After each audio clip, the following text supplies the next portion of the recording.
வங்கக்கடலில் உருவான பெஞ்சல் புயல் இன்று கரையை கடக்கும் சூழலில் சென்னைக்கு 140 கிலோமீட்டர் தொலைவில் பெஞ்சல் புயல் மையம் கொண்டிருக்கிறது. இது தொடர்பான மேலதிக தகவலை சிறப்பு செய்தியாளர் கார்கே வழங்க கேட்கலாம். கார்கே, வணக்கம். தற்போதைய நிலவரம் என்ன? புயல் தொடர்பான விவரங்களை பதிவு பண்ணலாம். வங்கக்கடலில் இருக்கக்கூடிய இந்த பெஞ்சல் புயலானது அதிகாலை நேர நிலவரப்படி 5:30 மணி வரை கணிக்கப்பட்டதுல கடந்த 6 மணி நேரத்துல அதனுடைய வேகம் 12 கிலோமீட்டராக இருக்கிறது.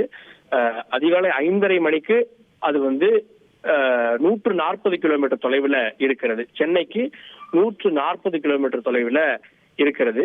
அதே போல அது மற்ற புதுச்சேரிக்கு 150 கிலோமீட்டர் தொலைவில் இருக்கிறது. அப்படின்னா நமக்கு புதுவைக்கும் சென்னைக்கும் இடைப்பட்ட இடத்துல இது கடலுக்குள்ள இருக்கிறது அப்படின்றது புரிந்து கொள்ள வேண்டும்.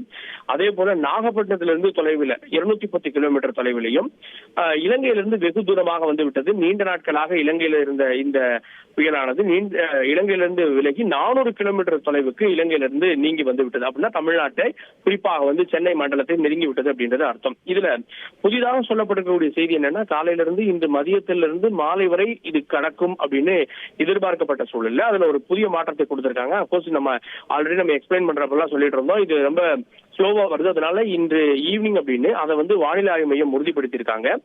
இன்று மாலை, அதாவது மாலையிலிருந்து இரவு நேரத்திற்குள்ளாக இது கரையை கடப்பதற்கான வாய்ப்பு இருக்கு அப்படின்றாங்க. மாலைன்னு தான் அபிஷியலாகவே ஐஎம்டி சொல்லியிருக்காங்க.